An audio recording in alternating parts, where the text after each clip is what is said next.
Hi hello வணக்கம் and welcome to TNPSC goals. Friends, ஒரு முக்கியமான அப்டேட் என்ன அப்படின்னாக்க இல்லம் தேடி கல்வி 2.0 வந்திருக்கு அப்படிங்கிறது உங்கள் எல்லாருக்குமே தெரியும். அதாவது அப்டேட்டட் வெர்ஷன் தான். முன்னாடி 1 அப்படிங்கிறதுல வந்துட்டு இருந்துச்சு. இது செகண்ட் வெர்ஷன் தான் இது.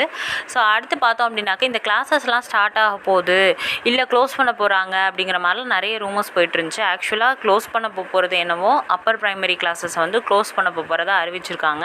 பட் ப்ரைமரி கிளாஸஸ் அப்படிங்கிறது இருக்கும். ஆல்ரெடி வந்து இது இந்த கொரோனா காலத்தில் இருக்க அந்த கற்றல் இடைவெளியை வந்து குறைக்கிறதுக்காக தான் அப்படிங்கிறதுனால இந்த கிளாஸஸ் ஓப்பன் பண்ணப்பட்டுச்சு. ஸோ அதனால் அப்பர் ப்ரைமரி ஸ்டூடெண்ட்ஸ் வந்து ஓரளவு எக்யூப்டாக இருப்பாங்க அப்படிங்கிறதுனால அவங்களுக்கு கிடையாது. ப்ரைமரி ஸ்டூடெண்ட்ஸுக்கு இது என்ன ஹெல்ப்ஃபுல்லாக இருக்கும் அப்படிங்கிறதுக்காக இந்த கிளாஸஸ் வந்து கண்டினியூ பண்ணலாம் அப்படிங்கிற மாதிரி சொல்கிறாங்க.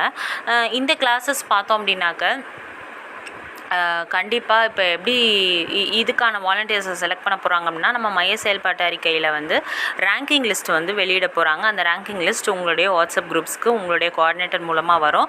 ஸோ அவங்க வந்து இருக்கக்கூடிய அந்த ஓவரால் தமிழ்நாட்டுக்கு வந்து அவங்க இந்த லிஸ்ட் வந்து கொடுக்க போகிறாங்க.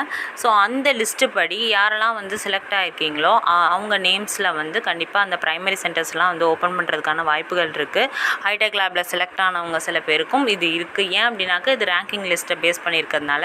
ஸோ நாளைக்கு கவனிச்சுட்டே இருங்க, உங்களுடைய வாட்ஸ்அப் குரூப்பில் வரும். அப்படி இல்லைனா உங்கள் கோஆர்டினேட்டர்ஸ் மூலமாக உங்களுக்கு அந்த செய்திகள் வரலாம். அந்த நேம் லிஸ்ட் வரதுக்கான வாய்ப்புகள் இருக்குது. ஸோ உங்களுக்கு திரும்பவும் இந்த ஆப்பர்ச்சுனிட்டி இருக்குது. இந்நிலைமையில் பார்த்தோம் அப்படின்னாக்கா நிறைய பேர் வந்து இந்த இல்லம் தேடி கல்வி வந்து கண்டினியூ பண்ணணும் கிளாஸஸ் வந்து. ஏன் அப்படின்னாக்கா இந்த குழந்தைங்க வந்து இந்த நம்ம கிளாஸ் எடுக்கலாங்கிறது தான் பாதி பேருக்கு வருத்தமாக இருக்குது அப்படிங்கிறத வந்து தெரிவிச்சிருக்காங்க.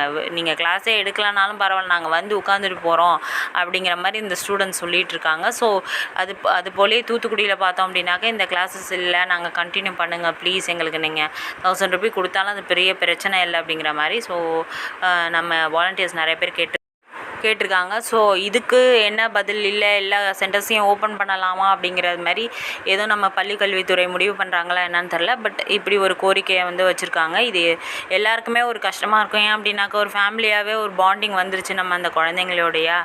ஸோ அதனால் எல்லாருக்குமே வந்து நம்ம ஹைடெக் லேபில் செலக்ட் ஆகிருந்தாலுமே இல்லை ஆதார் ஒர்க்கில் செலக்ட் ஆகிருந்தாலுமே எதுவே இருந்தாலும் அந்த குழந்தைங்க இல்லாதது நமக்கு ஒரு மிகப்பெரிய ஒரு கஷ்டமாக இருக்கிற மாதிரி இருக்குது. ஸோ எல்லாருக்குமே வந்து ஒரு பாண்டிங் க்ரியேட் ஆனதுக்கப்புறமா இது பிரியறதுக்கான மனசு வரல. ஸோ இது கண்டினியூ பண்ணால் எல்லாருக்குமே ஒரு நல்ல ஒரு வாய்ப்பாக இருக்கும் அப்படிங்கிறது தான் பார்க்குறோம். ஸோ இந்த வீடியோ பிடிச்சிருந்துச்சுன்னா கண்டிப்பாக லைக் பண்ணுங்கள்.